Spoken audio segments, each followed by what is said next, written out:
Hi friends, நாம் இன்றைக்கி பார்க்க போகிறது ரொம்ப ஹெல்த்தியான சுவையான வெஜிடபிள் மூங்லெட் எப்படி செய்யலான்னு பார்க்கலாம்.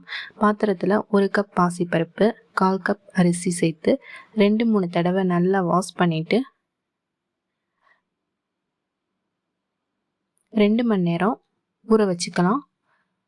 ஊறின பிறகு மிக்சியில் நல்லா ஃபைன் பேஸ்ட்டாக அரைச்சிக்கலாம். ரொம்ப தண்ணியாக இல்லாமல் ரொம்ப கெட்டியாக இல்லாமல் இந்த கன்சிஸ்டன்சிக்கு அரைச்சிக்கலாம். ஒரு பெரிய வெங்காயம் குட்டி குட்டியாக நறுக்கிக்கலாம்.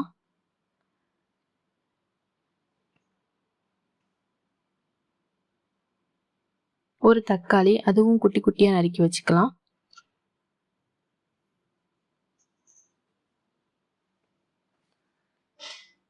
கேரட் அதுவும் குட்டி குட்டியாக நறுக்கிக்கலாம்.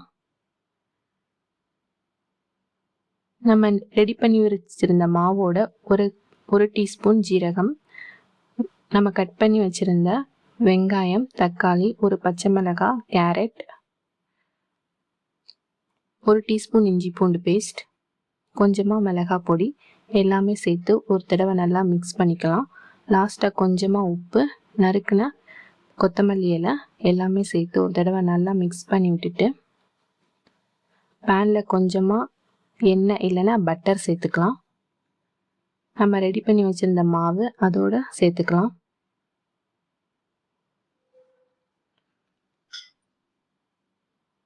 ஒரு சைட் நல்லா குக் ஆனதும் ஒரு சைட் நல்லா பொன்னிறமானதும் இன்னொரு சைட் அதே மாதிரி திருப்பி போட்டு குக் பண்ணிக்கலாம். நீங்களும் உங்கள் வீட்டில் ட்ரை பண்ணுங்கள், எல்லாருக்குமே ரொம்ப பிடிக்கும். ஈஸியான பிரேக்ஃபாஸ்ட் ரெசிபி. லாஸ்ட்டாக இந்த மாதிரி கொத்தமல்லி இலையை தூவி விட்டு சர்வ் பண்ணி பாருங்கள்.